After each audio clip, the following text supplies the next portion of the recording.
And welcome to Faith and Common Ground. I'm your host, Jesse Kearns.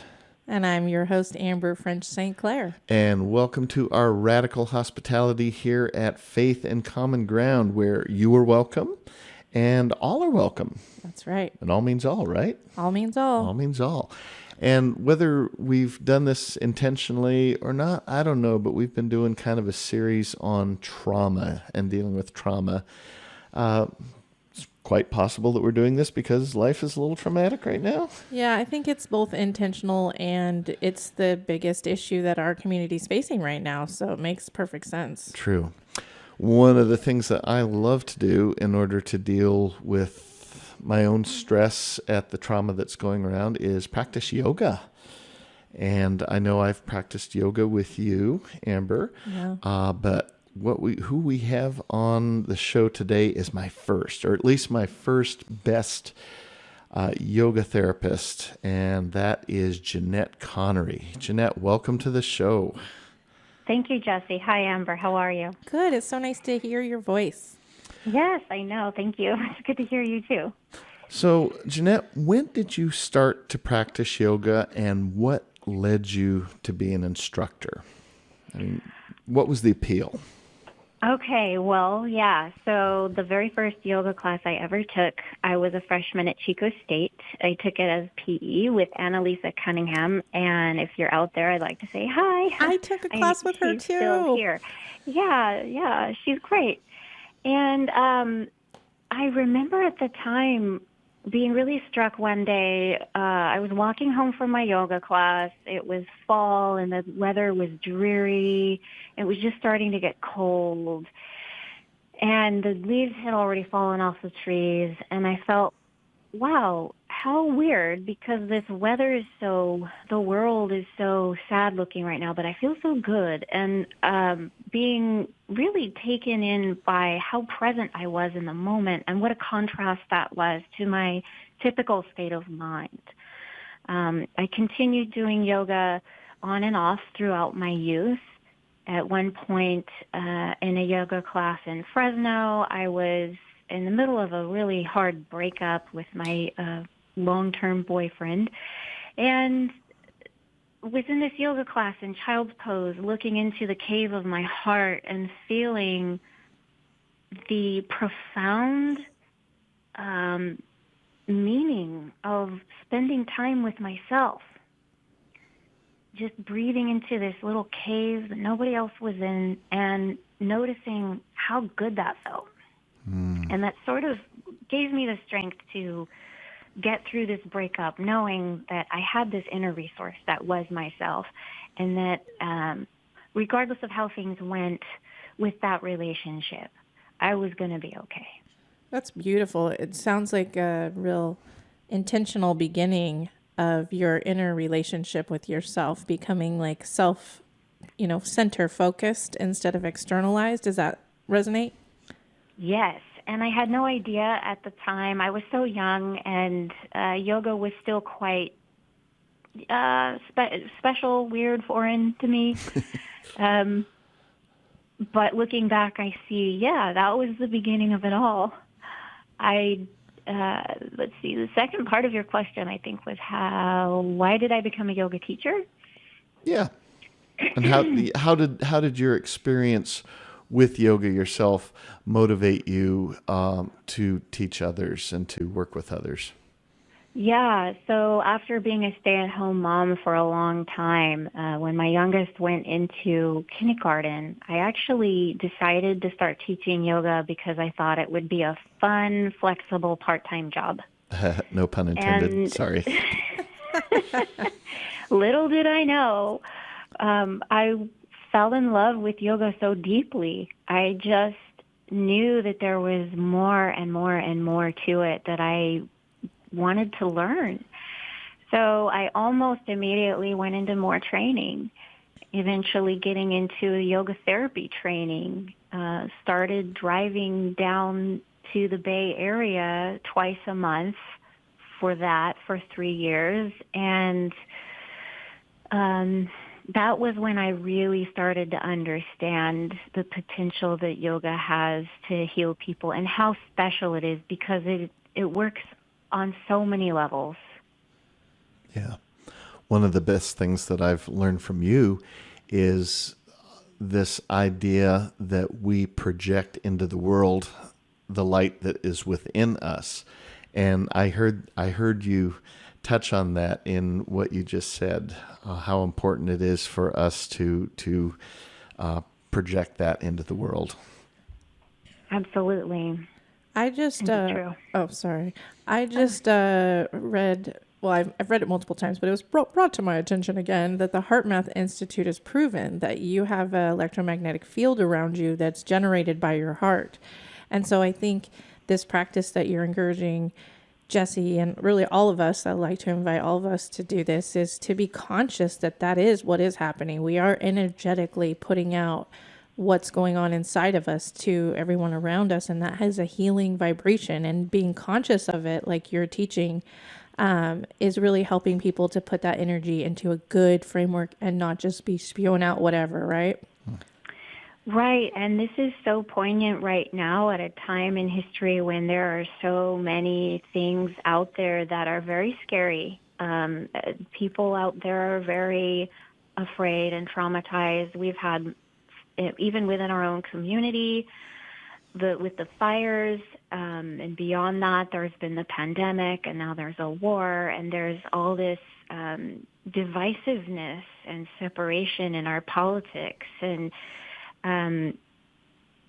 if we can remember to focus in on the little sphere of control that we have, which is ourselves and our own individual lives, kind of paradoxically, that gives us the opportunity and the solid ground to work from for facilitating change around us, because we cannot give something that we don't have, right? We can't be effective as agents of change, as activists, as members of the community even, until we have our nervous systems regulated, until we have our heart-centered living.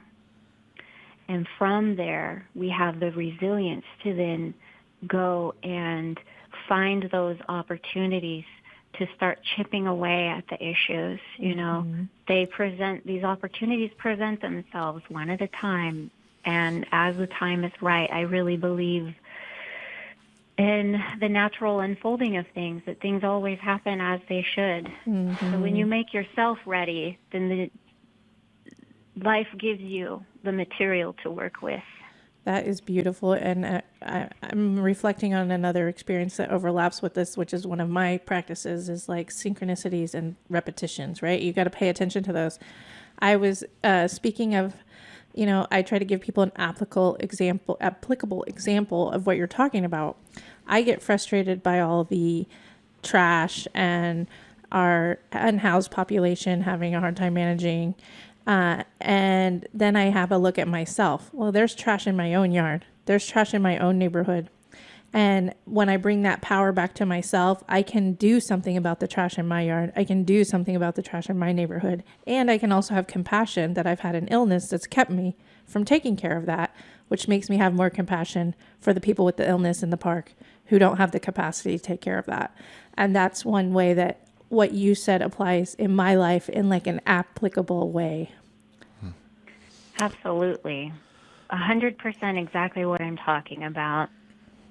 Well, if you're just joining us, this is Faith and Common Ground here on KZFR, and I'm your host, Jesse Kearns.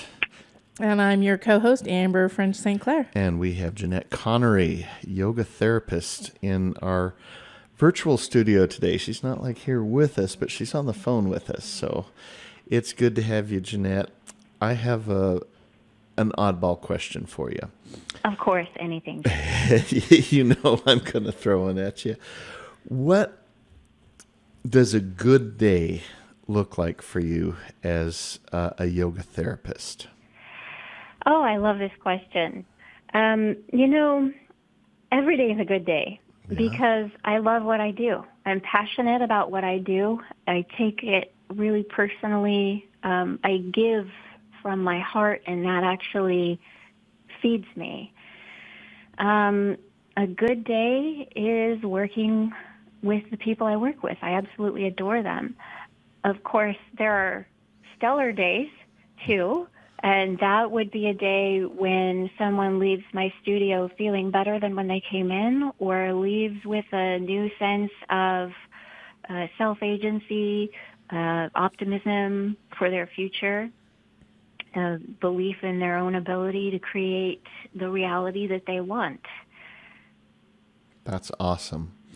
Well, then, if that is the criteria, I will guarantee you that every Tuesday night at around 5 o'clock, you can say you've had a stellar day, because that's how I walk out of your classes. Oh, thank you. And he talks about them a lot too. And so I know when he's talking about them, he's also having a more stellar day. Oh, good. I'm glad to hear it. So on the opposite of that, what are some obstacles or frustrations about what you do? What does a disappointing day look like for you?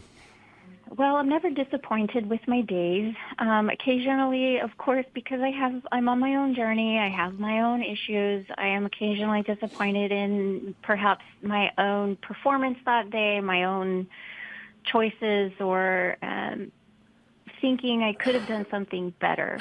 But we all do that, don't we? Sure. So aside from that, it can be a little frustrating for me when people think, and this happens all the time, people think that I'm a PT, a physical therapist. Right. Now, to be clear, there are a lot of similarities between what I do and PT. However, there are a lot of differences as well. Your PT is never going to ask you to meditate. Maybe, I don't know. Medical field is coming around, but they're not going to ask you how you're doing spiritually, and in addition to that, I'm really interested in looking at the entire being, because I base my work on the kosha model in yoga, and Amber knows about this one, that every being is whole and complete as they are, with the capacity to heal themselves, and that you can affect change on any level of that human by going through any other level. Mm-hmm. And identifying which of those levels is the one that needs the most, Right. It's like the gateway. It's like, oh, did this problem start from a physical? Did it start from an emotional, a spiritual, a mental? Yeah. Right. And so if you've been through PT a number of times and not gotten any kind of, or perhaps even some partial relief from your physical pain, chances are that you need to try to approach it from another level. And the good news is we have 4 other levels that we can try. Mm-hmm. Another disappointment, unfortunately, that I see is I see a lot of people who are really not satisfied with the care that they've received from our medical system. Mm. I just try to remind myself that, of course, there are lots of other people out there who are satisfied, because that's the nature of my job. Of course, I'm going to see the folks who have been let down, but not a universally true story for everyone. Mm-hmm. And I think that if, in my mind, I just reframe that as our medical system is great at treating one of the layers of the body. It's great at treating the actual physical body. It is not great at these other layers of the body. And maybe it will be one day. But if we can just put the aces in their places, or what have you, right? Right. Interesting metaphor too, aces. Right. So that brings us to our next question. What about your work with people who have experienced trauma, and how does yoga help with this? Yeah. So I have an 8-week Somatic Yoga Therapy course going right now for trauma, and that is a closed program. And I do that intentionally to be able to serve the people who are in that class and focus in on them and progressing them through the 8 weeks. I also do private sessions as well. And the way that yoga is different from other modalities is that it's the bottom-up approach, whereas talk therapy, for example, is the top-down. So it kind of completes the whole picture. doing some somatic yoga therapy in conjunction with talk therapy is going to get you a lot more results than just talk therapy alone. And this is because, everything you ever experience is stored in your body, including trauma. And every emotion you ever experience is accompanied by a sensation. Our culture has produced millions of people who are really adept at ignoring their body sensations, and people who've been traumatized become stellar, phenomenal experts at it. So the yoga therapy, somatic yoga therapy, is a process of reintegrating that experience of feeling and sensing through the body. Now, this ability is actually, it's key to our experience as human beings. It is indispensable. It's how we get things like intuition. It's how we have instinct through our bodies. So it's a gift that we're not really using. And in order to get there, though, with traumatized people, with the experiences that we've had in our lives and with our bodies, before we can even start addressing that, sometimes it's necessary to learn about the nervous system and to learn about things like window of tolerance, and recognizing, okay, how much of this body-based awareness can I handle before I need to take a break because I don't want to overwhelm myself. So those are skills that I always start with people.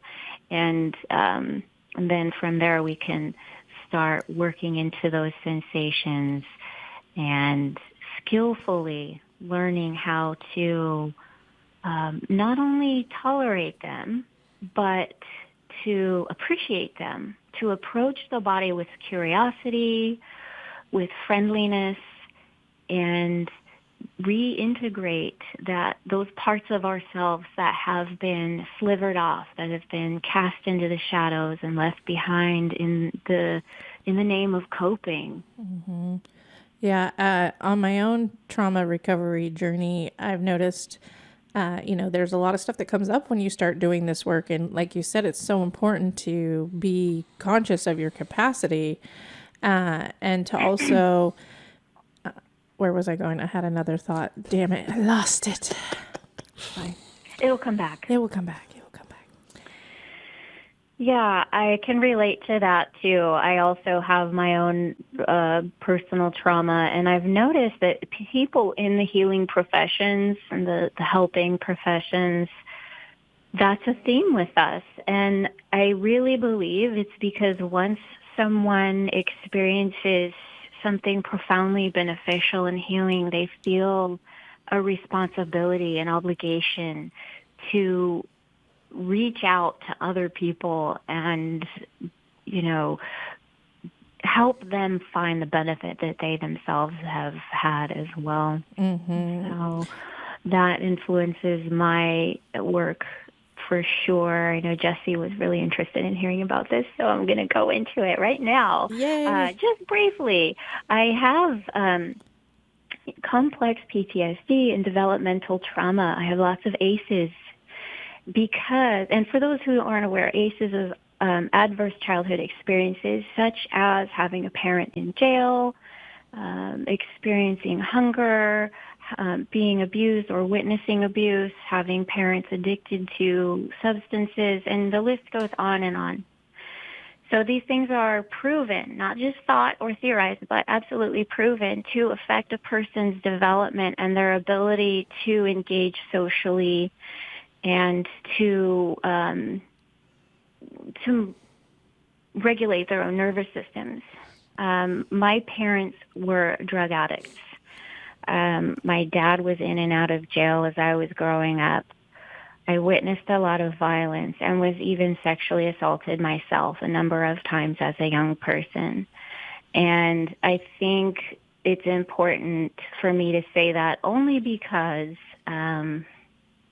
this is how the work works. As I mentioned before, you can't transmit something you don't have.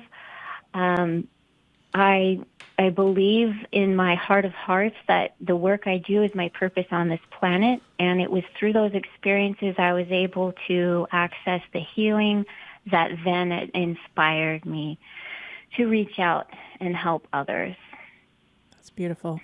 And you can feel your healing in the way that you're able to talk about it right now, because like you said, when people are traumatized, they're not able to access that. And that's beautiful that you could share that with us. Thank you. Yeah, thank you. And you're right. It can be hard to even verbalize things. We sometimes can't feel like it's okay to know what we know and have seen what we have seen. Or to admit that we're broken, right? Like, yeah, that's rough too, because we live in this perfection society where you're supposed to put on these masks and go perform and being like, yeah, I have some special needs because of my experiences is, I think, really brave in ways for our culture. Absolutely. And it's so common. That's the thing. It's so common. There are traumatized people walking around everywhere, and it seems like it's the elephant in the room. Mm-hmm. The doctors aren't trained. It's not. I don't think that it's that they don't care. It's just that they're not trained to recognize it and to be skilled at dealing with trauma. And many of the health professionals aren't trained. So there is definitely room for improvement there. And then just, wouldn't it be nice if everyone could just be out there with it and be well received and seen and accepted just the way they are? For sure. Yeah, I'm going through a trauma. I actually finished the teacher training, but I'm part of Mastermind, blah, blah, blah. Anyway, trauma informed, yes. One of the things that was super takeaway for me, and whenever I'm in a conversation that has trauma topic, I would like to bring this up. Trauma is part of the human experience. Every single one of us has some kind of trauma, and our body doesn't recognize sometimes what the severity is.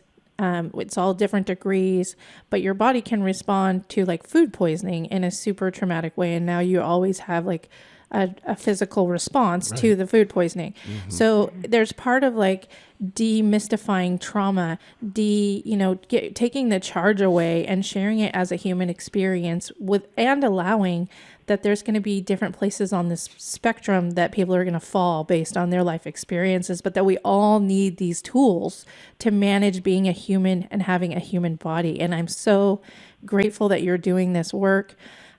Personally, I want to get together with you outside of this and talk some more. But it looks like we're getting kind of close to the end of our time. Is there any last things that you would like to talk about right now? And don't forget to drop your contact dates. Absolutely. Yes. Thank you, Amber.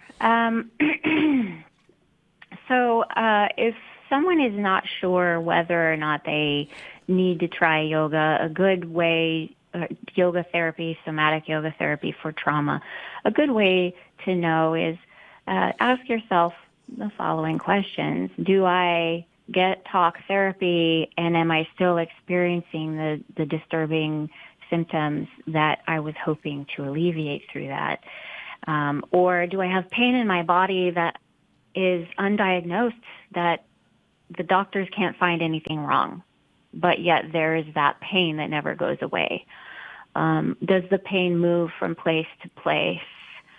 All of these things are good indicators, not the only indicators, obviously, but good indicators that somatic yoga therapy could help.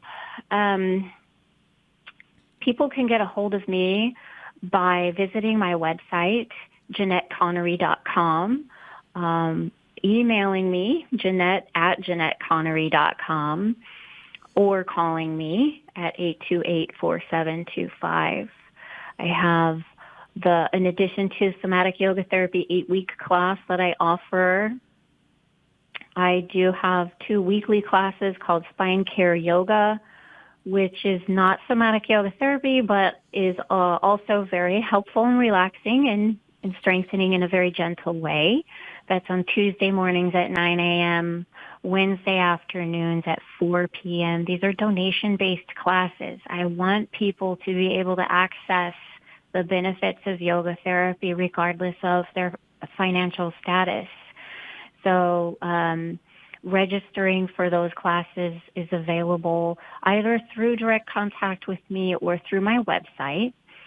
And I also offer monthly yoga nidra sessions. And yoga nidra is yogic sleep. It's also very therapeutic in and of itself. I do guide people through a gentle restorative yoga practice and then have them settle into comfort with lots of cozy props and blankets for a long yoga nidra. It's a guided meditation that takes you into the theta brainwave state, extremely healing, while you remain conscious. It's like this twilight between being awake and being asleep. Those are the best dreams too. You know, when you're sleeping and just coming out of that in that twilight period, those are the best dreams. Of course. And super healing. That state, like the extended savasana, is like the most healing place that you can be. And it's wonderful that you're focused on all these practices that, even if people don't realize, are really helping them to realign their whole body systems. Well, thank you, Jeanette, for being on the show. As always, it's very enlightening to talk to you. I appreciate all the work that you do, and our blessings as you continue this work. Yeah, thank you. Thank you, and the same to you, Jesse and Amber. Thank you for serving our community over the years with your radio show and continuing to do so. You really are a gift. Aw. Likewise, I can feel your heart resonance. Big gloves.